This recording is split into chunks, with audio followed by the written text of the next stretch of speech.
नमस्कार, आप सभी को स्वागत है। श्री विद्यापति जी के कथा मैथिल कोकिल विद्यापति जी ने विक्रम की 15वीं सदी में बिस्पी ग्राम में जन्म लिया था। इनके पिता का नाम गणपति ठाकुर था। उनका परिवार बिहार के तत्कालीन शासक हिंदूपति महाराज शिव जी के पूर्वजों का कृपा पात्र था और विद्यापति जी ने तो शिव सिंह और उनकी पटरानी लक्ष्मी के आश्रय में मिथिला को अपनी श्री कृष्ण भक्ति के सुधा से वृंदावन बना दिया। अभिनव कृष्ण महाप्रभु चैतन्य देव और उनकी भक्ति मंडली के लिए तो कवि कंठहार विद्यापति के पद श्री राधा कृष्ण के मधुर भक्ति के उद्दीपन ही बन गए। महाप्रभु उनके विरह और प्रेम संबंधी पदों को सुनते जाते और साथ ही साथ ऐसा कहा जाता था कि विद्यापति के भक्ति से प्रसन्न होकर भगवान भोलेनाथ अपना उगना नाम रखकर उनके सेवक बने थे। वह प्रसंग इस प्रकार है।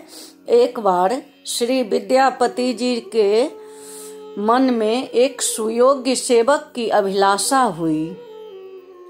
बस उसी क्षण एक गौर वर्ण व्यक्ति इनके पास आया और अपने को नौकर रख लेने की प्रार्थना करने लगा। विद्यापति जी आश्चर्यचकित भी हुए और उनके आवाज सुनकर उनके सुंदर स्वरूप और मधुर वचनों से इनके मन को आकृष्ट कर लिया। अतः इन्होंने सहर्ष स्वीकृति दे दी और उनका नाम उगना था। उगना इनकी समस्त सेवाएं करता था। एक दिन ये उगना को साथ लेकर कहीं घूमने जा रहे थे। मार्ग में इन्हें प्यास लगी। तब उगना को बोले कि तुम जल ला कर दो, मुझे बहुत प्यास लगा है। उगना थोड़ी दूर ही जाकर वृक्षों के झुंड मुठ में से लोटा भर लाया और इन्होंने विद्यापति जी को दिए। विद्यापति जी ने जलपान किया तो उनका स्वाद गंगा जल जैसा लगा। विद्यापति जी चकित हो गए और वो सोचने लगे कि यहाँ गंगा जल कहाँ से आया। पूछा तो उगना ने कहा कि यहीं पास से ही ले आया हूँ। उगना के उत्तर से संतोष नहीं हुआ।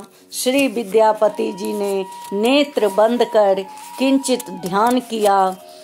जब नेत्र खोला तो सामने भोलेनाथ की दर्शन हुआ। इन्हें उगना की जगह भगवान शिव के दर्शन हुए। ये भगवान शिव के चरणों में लोटपोट हो गए। श्री शिव जी ने जटाओं से गंगा की धारा बह रही थी। श्री विद्यापति जी समझ गए कि ये सचमुच वह जल किसी अन्य कूप बावली का ना होकर साक्षात गंगा जी का ही था।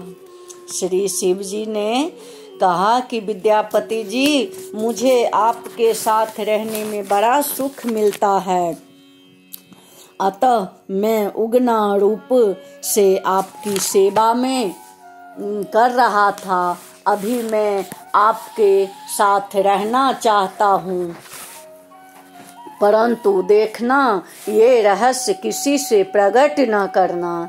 इतना कहकर भगवान शिव जी पुनः उगना रूप में हो गए। परंतु अब विद्यापति जी और उगना में पहले जैसा स्वामी और सेवक का भाव नहीं रहा। वो हमेशा अपने इष्ट देव समझते थे। अब तो यह निर्णय करना कठिन हो गया कि कौन स्वामी है और कौन सेवक। सेवक के साथ इस प्रकार का बर्ताव श्री विद्यापति जी को पत्नी को अच्छा नहीं लगता था कि कहीं नौकर और मालिक में इतना प्रेम भाव, इतना ये होता है क्या। अतः वह उगना से चिढ़ने लगी। एक दिन तो किसी कार्य में किंचित देर हो गए जाने पर वे उगना को जलती हुई लकड़ी लेकर मारने दौड़ी। यह देखकर श्री विद्यापति जी ने विद्यापति से रहा नहीं गया। वे बोल पड़े, अरे अधम, तू मेरे इष्ट देव को, महादेव को मारने दौड़ी है। पर पत्नी तो जहाँ की वहीं रुक गई, परंतु उगना अंतर ध्यान हो गया। विद्यापति जी को उगना का वियोग व्याप रहा नहीं गया।